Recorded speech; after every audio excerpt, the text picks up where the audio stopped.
एक औरत के अंदर आई उसके मरे हुए पति की आत्मा। वह अपने देवर से बदला लेना चाहती थी, इसलिए उसने अपने पति की ही हत्या कर डाली। ऐसी औरतें भी इस दुनिया के अंदर हैं। आखिर क्या हुआ था इस घटना के अंदर, पूरी सच्चाई जानने के लिए वीडियो को अंत तक जरूर देखिएगा। नमस्कार, मैं हूं सुदेश कुमार और तिरछी बात चैनल में आपका स्वागत है। यह घटना है राजस्थान के नागौर की। राजस्थान के नागौर में एक नीता नाम की लड़की रहती है। लड़की क्या औरत है, जिसकी शादी 8 साल पहले हो चुकी है। उसके पति का नाम होता है कमल। उसका पति चाय की दुकान चलाया करता है। चाय की दुकान चला करके अपनी पत्नी का और अपने 2 बच्चों का भरण पोषण कर रहा होता है, क्योंकि नीता को 2 बच्चे भी हो चुके थे।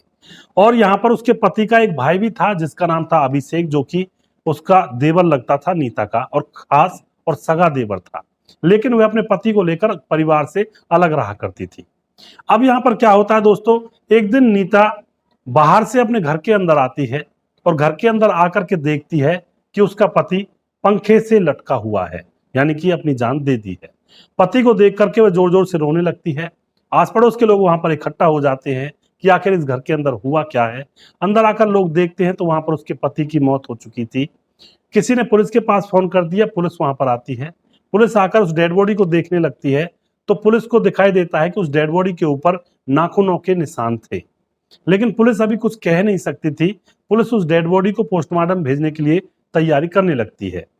उधर क्या होता है, नीता अपनी पति की लाश के पास बैठकर, अब नीता के अंदर उसके पति की आत्मा घुस जाती है और नीता जोर जोर से चिल्लाने लगती है कि मैं कमल हूं, मैं कमल हूं और मेरी हत्या मेरे ही छोटे भाई अभिषेक ने की है। यह बात नीता अपने मुंह से कहने लगती है, क्योंकि नीता के ऊपर उसके पति की आत्मा आ रही थी। गांव वाले इस बात को सच समझ रहे थे, लेकिन वहां पर मौके पर पुलिस भी थी। पुलिस इन बातों पर विश्वास नहीं करती है। पुलिस इस केस को दूसरे ही नजरिए से देख रही होती है।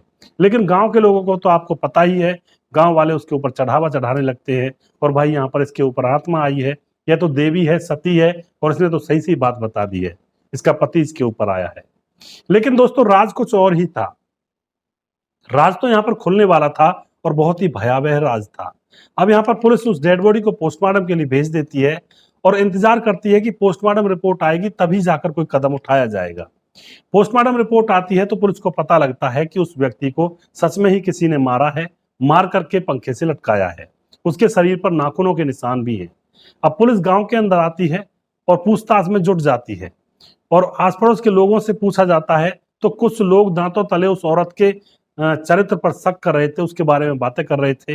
लेकिन कुछ लोग चुप थे, कुछ लोग कुछ कह रहे थे। तो यहाँ पर वह औरत बार बार फिर से उसके अंदर उसके पति की आत्मा आ जाती है और वहां पर वह फिर से कहने लगती है, मुझे मेरे भाई जिसका नाम अभिषेक उसने मारा है।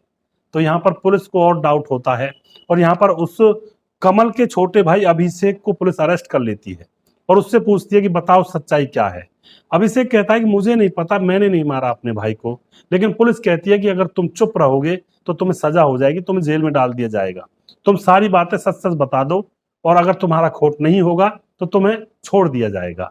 तो यहाँ पर जो अभिषेक कहता है कि सर, मैं वही बात बता सकता हूँ जो मुझे पता है। पुलिस कहती है कि हाँ, वही बात बताओ जो तुम्हें पता है। अब अभिषेक कहता है कि उसकी जो भाभी है नीता, उसके और अभिषेक के बीच में 5 सालों से प्रेम प्रसंग बने हुए थे। दोनों छुप छुप के मिला करते, एक दूसरे के साथ संबंध बनाया करते। और अभिषेक बताता है कि उसके भाई कमल को इस बारे में कुछ भी पता नहीं था। एक दिन क्या होता है, एक दिन अभिषेक अपनी भाभी नीता के साथ उसके घर में संबंध बना रहा था।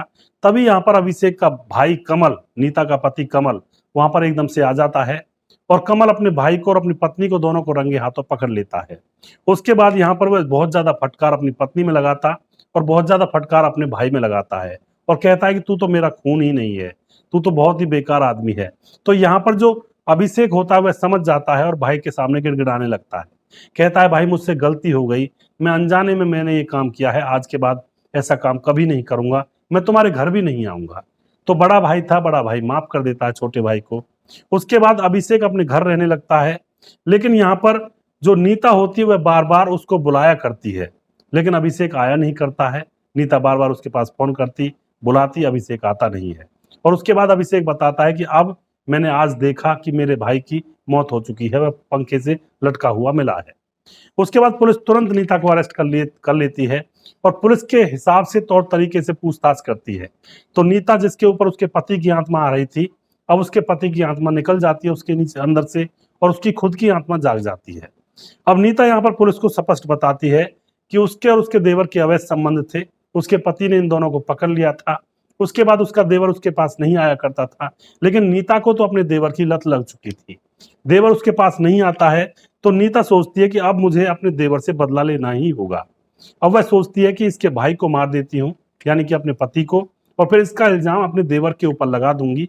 उससे मेरे पति भी रास्ते से हट जाएंगे और देवर को भी सजा मिल जाएगी। तो यहाँ पर वह अपने पति को सोते हुए की गर्दन को चुन्नी में लपेट करके उसको घोंट देती है, और वह बहुत जोर जोर से तड़फड़ाता है, तड़पता है, भीख मांगता है अपनी जान की। लेकिन यहाँ पर वह औरत अपने पति को जान से मार देती है। उसके बाद उसको फंदे पर लटका देती है पंखे से, और फिर वैसे ही बहाना बनाकर घर से बाहर काम के लिए चली जाती है। और जब वापस आती है तो लोगों को दिखाने के लिए चीख चीख कर रोने लगती है कि मेरे पति को किसने मार दिया, मेरा पति तो अंदर पंखे से लटका हुआ है। तो यहाँ पर अब यह राज खुल जाता है। पुलिस दोस्तों यहाँ पर उस औरत नीता को पकड़ लेती है और उसका सारा भूत उतार कर उसको जेल में डाल देती है। यहाँ पर जो कमल का भाई था अभिषेक, उसको छोड़ दिया जाता है क्योंकि उसका कोई यहाँ पर कोई कसूर नहीं था। तो ऐसी ऐसी औरतें होती हैं जो मर्द मारकर सती होती हैं।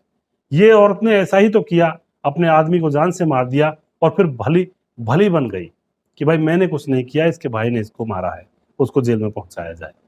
तो औरतों का चरित्र बड़ी मुश्किल से समझ में आता है, और यहाँ तक कि समझ में आता ही नहीं है। हर रोज इनका चरित्र बदलता रहता है, आज कुछ है, कल कुछ और है, परसों कुछ और रहेगा।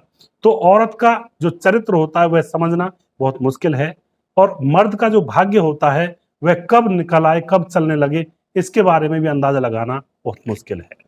तो दोस्तों ऐसी औरतों से बचकर रहें।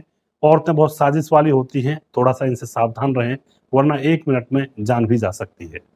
अगर आपको हमारा वीडियो अच्छा लगता है तो इसको शेयर जरूर कर दिया करें। अगला प्रोग्राम बहुत जल्दी फिर से लेकर आऊंगा किसी सच्ची घटना के ऊपर।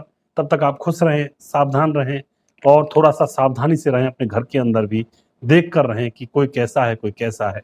अपनी जान बचाएं, जिंदा रहें। जय हिंद, जय भारत।